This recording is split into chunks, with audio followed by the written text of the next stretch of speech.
Hello everyone, welcome to my channel. Today in this video, we'll discuss a question related to type 1 diabetes mellitus in child. We'll see the question first. The nurse is planning a client care conference with the parents of a 3-year-old child with newly diagnosed type 1 diabetes mellitus. What is the priority outcome for the caregivers? So the question directly asked was, which is the good or the priority outcome for a caregiver who is taking care of a child who is diagnosed with type 1 diabetes mellitus at the age of 3? So that is the question directly asking to us. We'll see the options. Option 1 says demonstrating adequate coping skills. Option 2, knowing how to keep the blood sugar stable. Option 3, understanding how to perform meal planning. Option 4, understanding the need for periodic follow-up visits. What do you think, which is the most or the highest priority outcome in terms of a caregiver who is taking care of a client with the type 1 diabetes mellitus, a 3-year-old client? Here the answer is option 2. Knowing how to keep blood sugars stable. We'll see why the option 2 became the highest priority or the answer. Because management of type 1 diabetes mellitus requires understanding of the blood sugar regulation.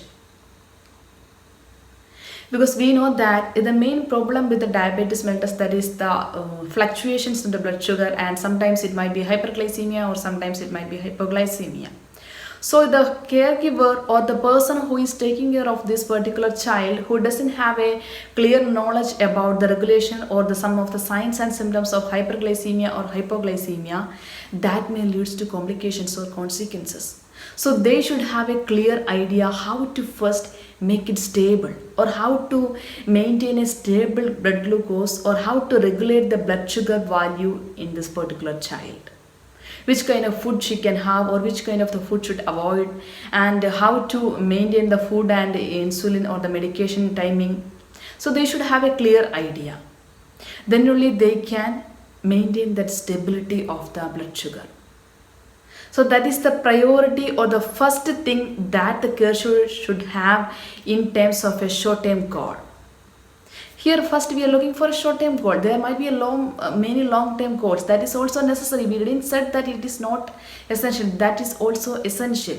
But the first one that is presently need to prevent hyperglycemia or hypoglycemia or consequence, that is to stable the blood sugar value.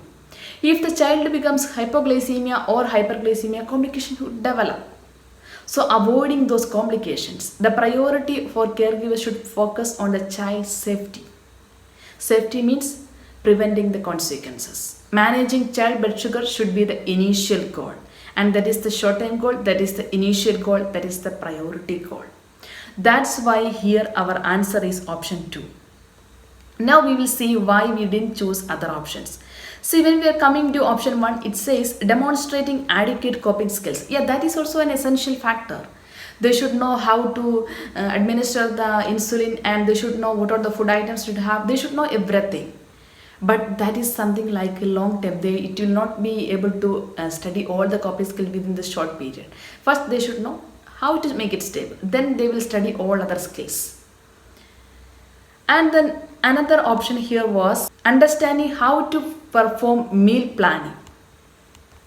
See, this meal planning also a good measurement or a good intervention that should prevent more fluctuations.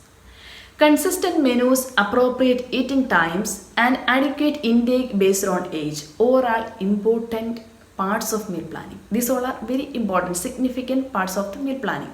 However, checking the child's blood sugar and keeping that stable with the correct insulin dose is the priority. See, why we didn't choose this one. That's what they said. That is important. However, checking the sugar and avoiding the more fluctuations or hyperglycemia or hypoglycemia, that is the priority. Then option 4 says understanding the need for periodic follow-up visit. So frequent follow-up visits, that is good to prevent complications, especially in case of a child. The parents, they might be more frustrated, and they may not have that much coping skills, as we said before. So they should get in between education and some of the encouragement how to maintain this child. However, preventing hypoglycemia and hyperglycemia at home is the priority. So out of all these options, all are required and essential interventions. All outcomes are good, but the option 2 become the priority, because the first thing we know how to make it stable, how to avoid the fluctuations or hyperglycemia or sudden hypoglycemia. And that also require some of the food items and the timing, everything. But all out of all this, that is a good standard statement. Then we will come particular part meal planning, then will come particular part insulin administration, then will come another part the follow-up visit, how long or how frequent they should do the follow-up. So these all are coming under that one, or after this first point. So our answer here is option 2. I hope it's clear and it's a good topic. Definitely this will help you to answer your exam questions. And I wish you all the best. Bye bye.